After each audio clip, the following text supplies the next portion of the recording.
Olá, o nosso tema hoje continua a ser apoio. Apoio e apoio para as eleições presidenciais de 2022, segundo turno.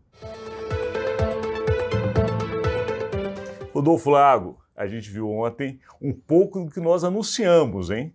Que foi justamente a continuidade desses apoios às candidaturas, seja do lado do candidato Luiz Inácio Lula da Silva, seja do lado do candidato Jair Bolsonaro. Do lado do Lula, a gente viu aí o ex-presidente Fernando Henrique Cardoso, uma figura importante do PSDB, no mesmo momento que o outro PSDB estava justamente apoiando o Bolsonaro. E aí, Rodolfo?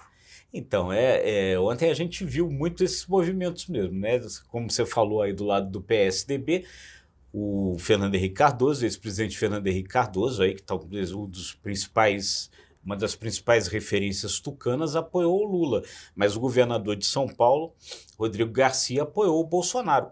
Com prejuízo para ele, né? Porque 3 secretários do governo, incluindo o Rodrigo Maia, que foi ex-presidente da Câmara, deixaram o governo de São Paulo. Você teve um outro apoio importante para o Lula também, né? Que foi a Simone Tebet, terceira colocada. Bem lembrado. Foi declarou o apoio ao Lula. Agora, outros nomes do MDB estão indo para o Bolsonaro, como governador do Distrito Federal, Ibanez Rocha, e ainda deu uma confusão com Michel Temer, né, que falaram que ele tinha apoiado, no final do dia ele desmentiu o apoio ao Bolsonaro. O PMDB, ou o MDB, melhor dizendo, foi naquela decisão que agrada gregos e roianos. Liberou todo mundo. Ou pernambucanos e baianos, como a gente gosta de brincar. Porque liberou todo mundo e aí quem vai com quem quer. Né? Agora, tem uma coisa, Rodolfo, que a gente tem falado desde ontem. Essa questão de apoio não significa voto na urna. Muito pelo contrário. A gente não conseguiu ainda medir, desde que a redemocratização no Brasil aconteceu, uma transferência de voto. Dizem os cientistas políticos que o único que conseguiu de fato transferir votos foi Leonel Brizola, lá atrás de 89. Tirando ele, não existe histórico de transferência de voto. E esses apoios significam o quê, Rodolfo Lago? Eu acho que são sinalizações ali importantes e tal. O que acho que talvez esses apoios garantam mais, o Alexandre? A foto, né?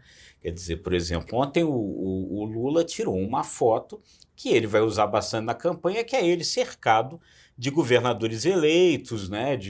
Isso tem aí a sua importância. Agora, realmente virar voto é difícil, né? Por exemplo, o Lula ganhou no primeiro turno a eleição em Minas. O apoio do Romeu Zema vai virar a eleição em Minas? Acho muito pouco provável. Aliás, para dar um exemplo só. Em Minas, a gente não vai ter tempo para poder decidir, mas Minas é um caso bastante interessante para ser estudado. Porque justamente o governador que ganhou em primeiro turno tem um discurso antipetista. E o Estado foi lulista. Exatamente. Como explicar esse fenômeno? Pois é, a cabeça do eleitor não funciona assim, né?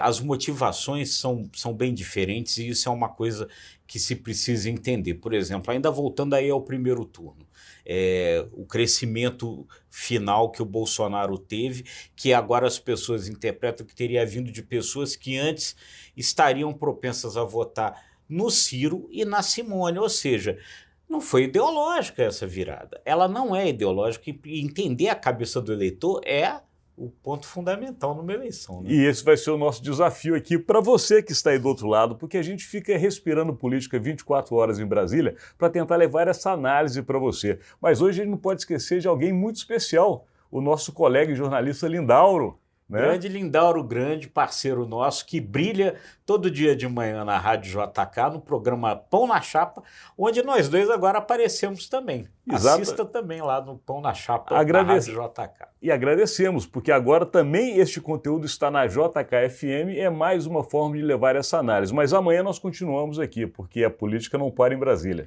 É isso aí. Muito obrigado.